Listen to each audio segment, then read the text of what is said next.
If someone told you about an investment that had made some people millionaires overnight and has both a number of high-profile supporters and a global reach, would you be tempted to invest? If you were then told that the same investment also could lose most or all of its value overnight, and you might not have access to your money when you need it, how then would it sound? Well, you've just confronted the debate surrounding the digital phenomenon known as Bitcoin, an alternative currency that exists strictly as a digital code. Hi, my name's John Gigliello, Certified Financial Planner with the Albany Financial Group, and you're listening to Invest in Knowledge, a podcast about all things financial.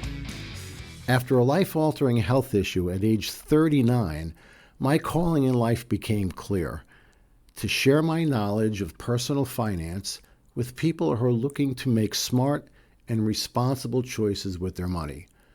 It's only through education, action, and accountability can you build the confidence and security that you need to live a satisfying life.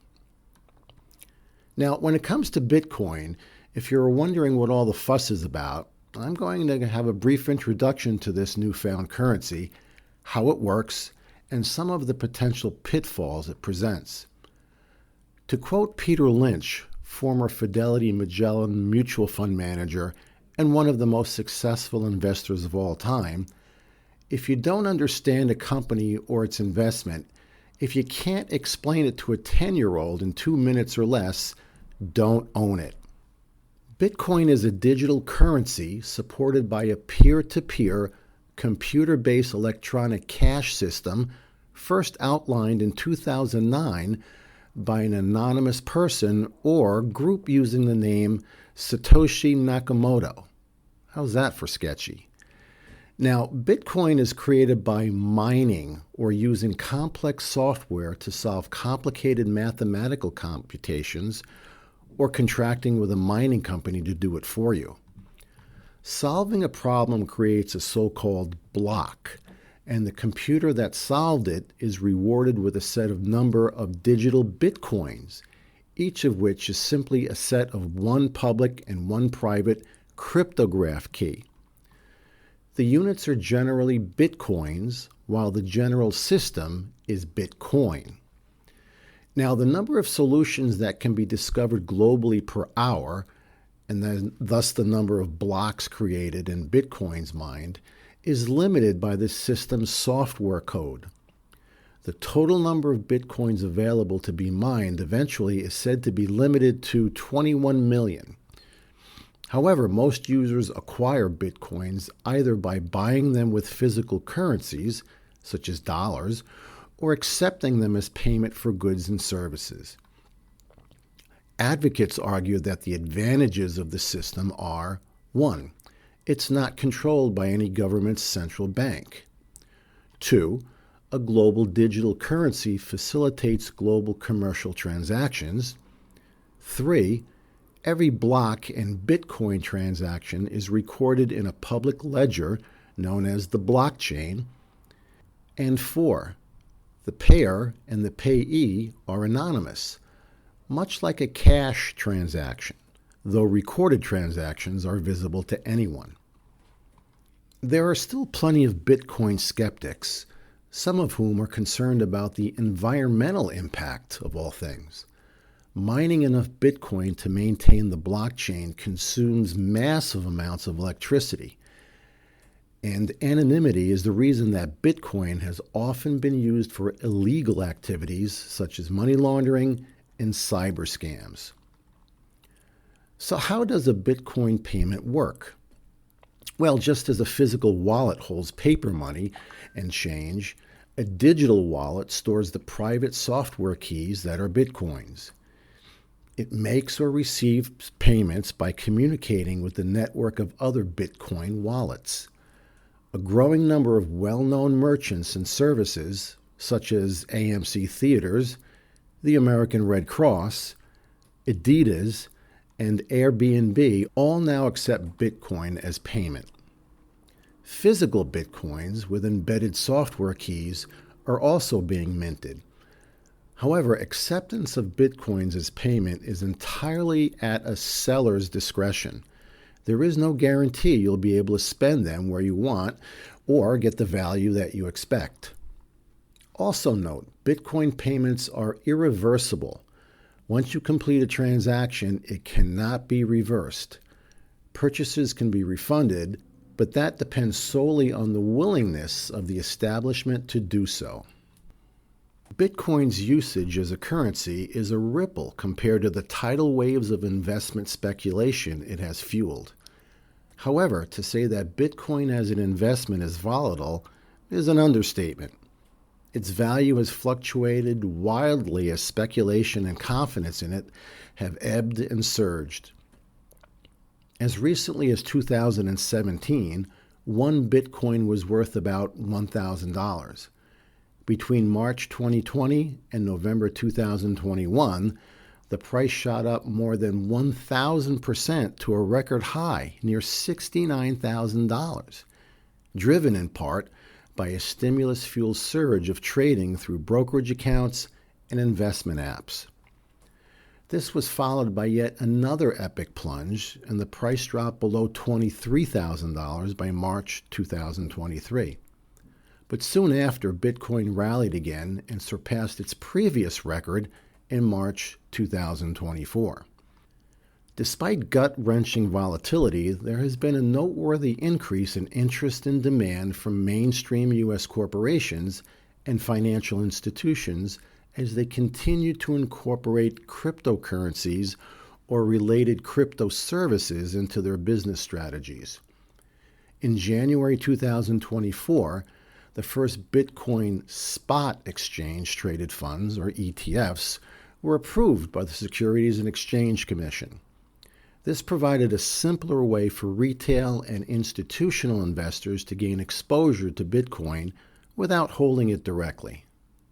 The price of Bitcoin has been especially vulnerable to actions by individual governments, such as in 2013 and 2017, when Chinese regulatory crackdowns triggered drastic declines that cut Bitcoin's value in dollars by more than half. Extreme volatility has led to problems for people trying to make payments in Bitcoins.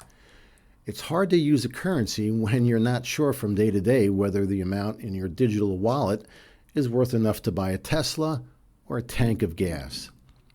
Complicating the issue is the fact that the value can vary on different Bitcoin exchanges. Worse than not knowing how much your Bitcoins will buy is not knowing whether they're available to buy anything at all.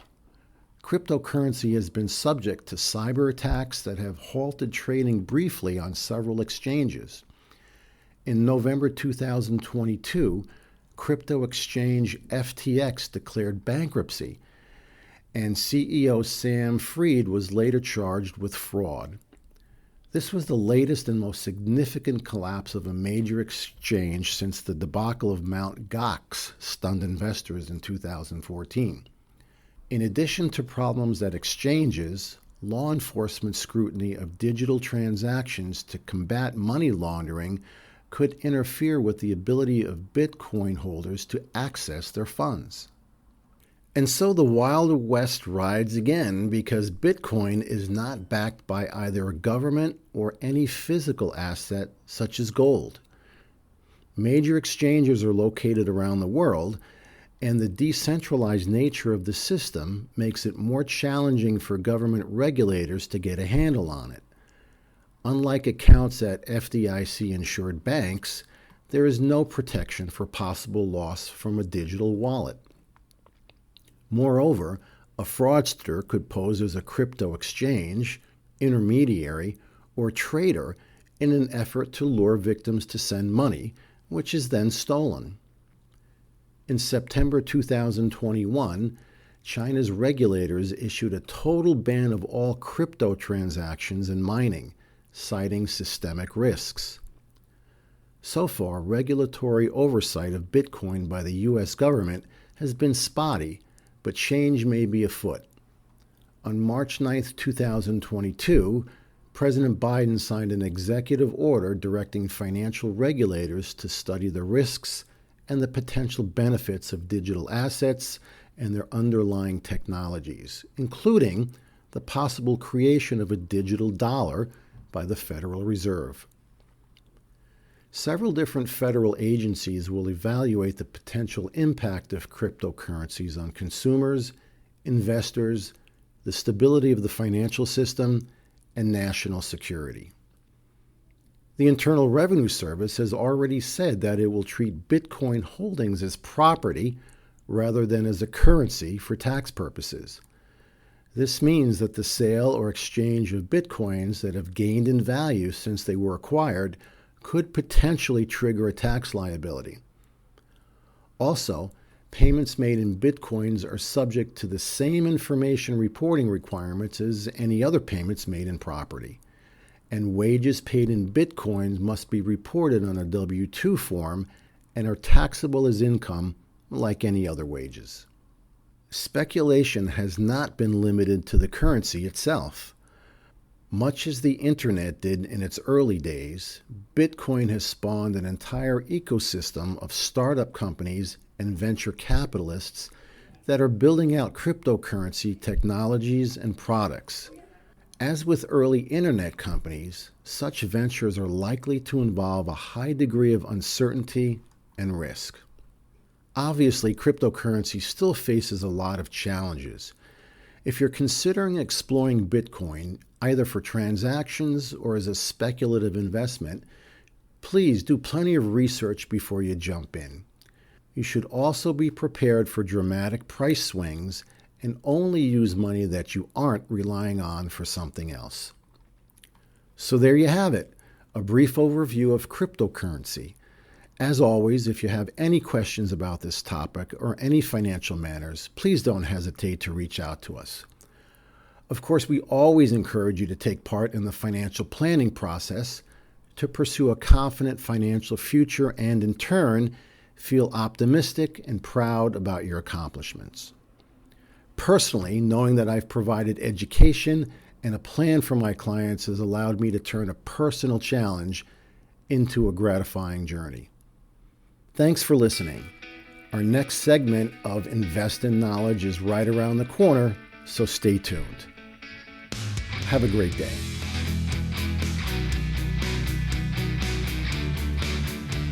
John Gigliello is a registered representative with, and securities are offered through LPL Financial, member FINRA, SIPC. Investment advice is offered through Private Advisor Group, a registered investment advisor. Private Advisor Group and Albany Financial Group are separate entities from LPL Financial. This material is for general information only and is not intended to provide specific advice or recommendations for any individual. Individual tax and legal matters should be discussed with your tax or legal professional. Cryptocurrency and cryptocurrency-related products can be volatile, are highly speculative, and involve significant risks including liquidity, pricing, regulatory, cybersecurity risk, and loss of principal. A cryptocurrency fund may trade at a significant premium to net asset value, NAV. Cryptocurrencies are not legal tender and are not government-backed. Cryptocurrencies are non-traditional investments, resulting in a different tax treatment than currency. Federal, state, or foreign governments may restrict the use and exchange of cryptocurrency. The use and exchange of cryptocurrency may also be restricted or halted permanently as regulatory developments continue and regulations are subject to change at any time. Cryptocurrency exchanges may stop operating or permanently shut down due to fraud, technical glitches, hackers, malware, or bankruptcy. ETFs trade like stocks, are subject to investment risk, fluctuate in market value, and may trade at prices above or below the ETF's net asset value, NAV. Upon redemption, the value of fund shares may be worth more or less than their original cost. ETFs carry additional risks such as not being diversified, possible trading halts, and index tracking errors.